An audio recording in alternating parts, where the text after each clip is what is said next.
Loktarogar. Hey everybody, it's Jason Blaha here, everyone's favorite orc warrior, and it's time for another orc mode workout. And, I've had some people ask me recently why do I have all these flags in my little bedroom gym. I have these flags because I'm an American, not an Americant. That's why. Alright, joking aside there. But yeah, I've got my flags up. They give me motivation. Kind of sets the scene. But today's workout was pretty good. I'm happy with it. Like I said, I'm not pushing myself to the limits. I am just trying to get some heavy work in and trying to get sufficient volume in on my big lifts. I swooshed again today. Ironically, I'm 2 pounds lighter than my Texas scan yesterday. I don't know if that would have affected the results had I done it today instead of yesterday. But yeah, kind of hit a little swoosh there, and I looked different a little bit in the mirror. And notice my belt's not as tight either. I just tightened the belt up a couple days ago, and I did notice it kind of unbuckles easier again today, so it's not super tight. But yeah, for now, what we're going to do is just keep increasing training volume. I may go to even a third set, back off set of squats every day, since I'm not doing cardio, just more overall training volume. Like I even did an extra set of pull-ups today. I did 3 sets instead of 2. So I think that's going to be just the name of the game, guys. Just trying to get in training volume with fairly heavy to moderately heavy weights. I'm going to be working mostly up in the 1 to 5 rep range, obviously, with my big lifts and, just body weight stuff. Like I'm going to do pull-ups every day. I might even start incorporating some dips because I have dipping bars. Just because what I'm looking at this point is maximizing muscle retention, getting the largest anabolic effect possible with the least issue being put on my connective tissue and stuff. So getting the most bang for your buck exercises.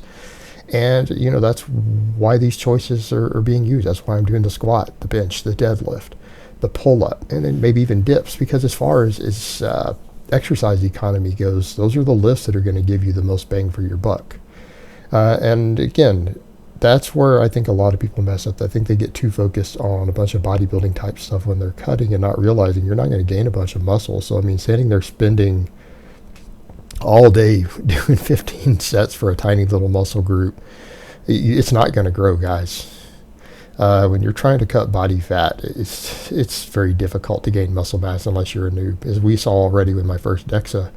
I want to minimize that, which is why I'm adjusting what I'm doing. I'm trying to create a larger anabolic signal. But that also means, can we get the most effect from everything we're doing in our training, You're going to have limited recovery, and that's going to be reduced recovery for connective tissue and stuff in some cases when you're in a caloric deficit. Now, granted, more protein can help with that.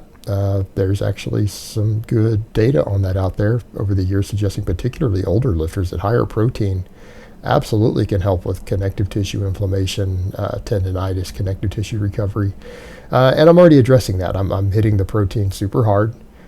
And again, trying to go with even more satiating carbs. Like today, I ate brown rice and beans for all of my carbs.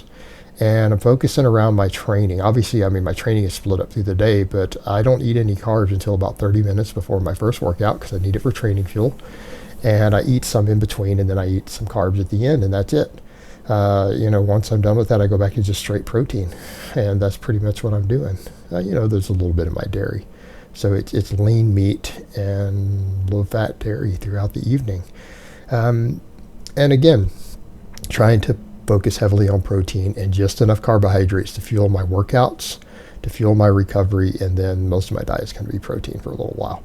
No, I'm not really incorporating healthy fats because I found that caused the biggest weight loss stall for me early on. Like I had about a 3-week gap where I didn't lose any weight at all. In fact, I gained like a pound. Between those DEXA scans, and part of that was I was adding natural peanut butter, and it's easy to overeat that crap, real easy. Now, if you're trying to maintain muscle, like you're doing a recomp and you're trying to maintain body weight, or you're trying to do something like that, I think healthy fats are real useful at that point. I think they're very beneficial. But at least for me, guys with my appetite, I don't think they're a good choice when cutting. They're just too easy to overeat. You're going to put your heavy focus on lean proteins, starchy, fibrous carbs. Like it's much fiber as you can get in your carb source. It's really ideal. I think that's the way to go from this point forward. And ultimately, though, I mean, the training, what it's going to come down to is hitting just heavy enough singles that I feel like I'm training singles, I'm training heavy, I'm getting practice with a heavy lift, and then doing back off fives and stuff, and then some of these body weight exercises. And like I said, because I'll probably add more volume by doing more pull-ups, more maybe even dips, things like that, I'll probably add a little more squatting volume over time. So eventually we start getting up to 3 back off sets every day, even with lighter weight for sets of 5s. And, you know, that adds up real quick. You do that 6 days a week, maybe even do 1 or 2 on my off day. You know, that's a fair amount of anabolic stimulus. It's a lot of training volume. You're going to have a total energy turnover effect. And that's what we're looking for. It's just like I found what some experts have tried to say out there, that if your goal is body composition, really you shouldn't be doing anything but weight training, resistance training, even conditioning work at a certain point can have muscle loss effects. Like and I'm sorry, people were saying, oh, hit cardio. You know what? There's been studies that show that hit cardio caused muscle loss in people who lost any body weight while doing it. It's not muscle sparing. It's great conditioning, great for energy turnover, but I don't know that I don't know that too much cardio for people not on drugs. I think cardio needs to be moderated. And the way I'm looking at it at this point, you know, I could do more squatting. I'm doing less squatting if I'm doing that stuff. Doing less squatting. I'll worry about rebuilding more conditioning when I'm leaner, and I can get away with eating more calories, you know.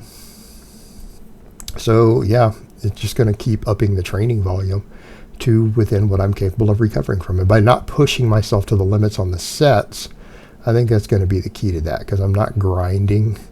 I'm just doing challenging reps. Like I'm doing all these sets up to about maybe the last rep is challenging, but I'm not grinding. And that's kind of what I'm doing here. So I just said double overhand because I did hook grip yesterday, just doing double overhand. That's grip training, strengthen my grip, practice deadlifting. So I did a couple of double overhand sets, not quite as heavy. And next week, I'll start back up hook grip again on Monday. You know, we'll do our hook grip and keep working hook grip, keep working double overhand. And I'm not going to have to go super heavy on deadlifts. I don't think, again, with me trying to lose body weight, that I can recover from trying to go all out and be hitting 550, 570 deadlifts, stuff like that. I don't think that's going to work. We've already done that. We've done that where we're doing multiple sets per week in that rep range. And when you're losing weight, it's just not working for me. So again, it's going to be just about technique, burning a few more calories, using them to maintain a little extra muscle, work on my grip, all of that, so that by the time I get down lighter, that grip will be on point, that hook grip will be on point, then I can start loading up the deadlifts real heavy again. So I just did 3 sets of 6 from a dead hang on my pull-ups.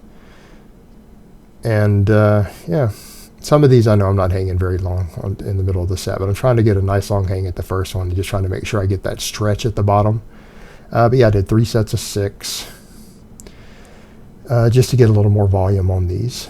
And actually, I didn't film it because I already took all my work-off clothes off. I did some dips afterwards just to get in the groove of doing a few dips again, and I might start adding those at the end of each workout also. So you guys can see this time people are like, oh, if you're looping these, I'm not. My dog is different in each of these 3. I didn't know he was there, but since he's in the room when I'm doing these, he ran over and he's watching. He's fascinated by me doing the pull-ups, so he's participating. As you guys can see, in this case, I'm clearly not looping though. I really did 3 sets. Is he licking the bar? I haven't seen the footage yet. Nova, don't lick the bar, bro. Damn it. I hope he's not getting liquid chalk in his digestive system. Now I'm worried about my dog. Sorry, I'm doing this live as I'm watching this footage the first time. So yeah, more pull-ups, more squats, and I think, yeah, adding dips in and then eventually adding an extra set of squats will put my training volume up where I need it to be to maximize, again, an anabolic stimulus, maximize my energy turnover, and just keep bringing the calories down and get the protein as high as possible. And that's going to be the name of the game going forward. And we'll see what happens next time on the next DEXA scan. And you know what? If I start losing weight pretty quick, I may do my DEXA scan sooner. I've scheduled one for December, but I've already paid for it. So it's not a big deal for me to just go in and do one sooner if I really want to assess what's going on and maybe go from there. All right, guys, but that's really all I have to say on that today. I hope it's been informative, and I will talk to you guys next time.